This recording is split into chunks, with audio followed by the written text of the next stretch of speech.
this lick is inspired from some of the concepts and ideas that Steve Vai are using. And the first part is pretty much just a D major arpeggio. As you probably know, if you're a fan of Vai or ever checked out his playing, you'll probably know that he's using a lot of slides and pinch harmonics combined in all sorts of sexy ways. So what I do is, which actually takes quite a lot of practice, is to play pinch harmonics on the high E string, which is much more difficult than on the lower strings. So after my little arpeggio here, I play a pinch harmonic right here on the 14th fret of my index finger. And this is very Vai-ish. When I land here on the 10th fret, I with my index finger play my ring finger on the B string, 12th fret. And then I go back to the high E string, 10th fret, and slide down to the 7th fret. And then I do a series of hammer-ons and pull-offs here on the B string, 8, pull-off to 7, and then I continue down to the G string, hammer-on to the 9th fret G string, pulling off to the 7th. And then here comes the next slide. I slide with my long finger on the 8th fret up to the 10th. And then I do something that I came up with, well, something that I use a lot is, it's pretty much just the effect of sliding. It's not really, I don't really slide from one particular note, but I use the effect of sliding into a new note. So, and then after this I do a few hammer-ons and pull-offs.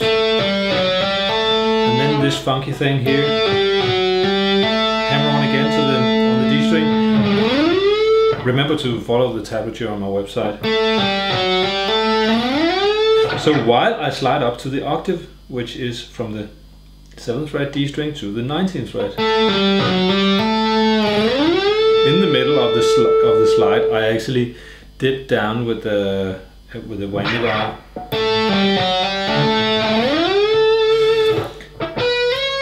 And then I do 4 hammer-ons, so I use all 4 fingers here on the G string. And I skip the B string and go to the high E string. And then I do that same trick again. After the last hammer-on, I slide while I dip down. To make the pinch harmonic work, I see it as a motion, actually like I'm cutting down on something. I position the pick in between vertical and horizontal to the string, and then I feel like I cut down on the string, and then I actually use touch just the string with the flash from the thumb at the same time to produce that sound. And you can experiment with that, and then moving the pick back and forth, and it's easier to get an idea of what this is all about, starting on the G string and go back and forth on the string.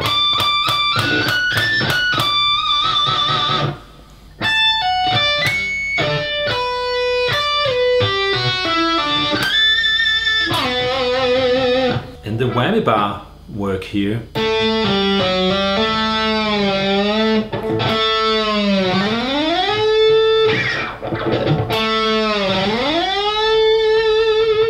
Classic Vai.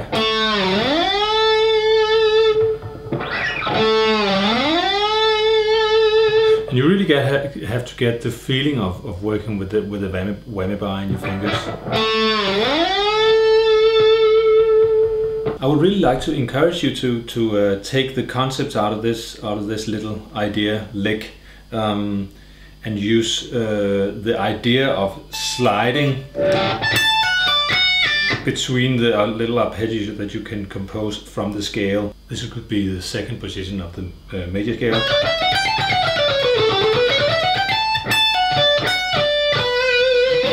So if the second position is here, Then I'm obviously in the 7th position here.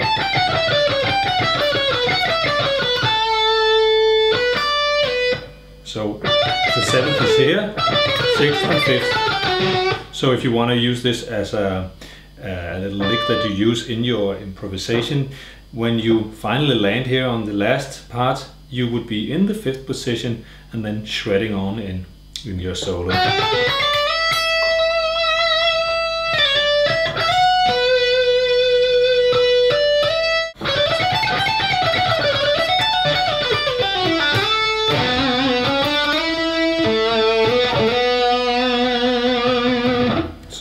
Would I end up here in the 5th position and then continue into yet another lick, just making some melody from the scale.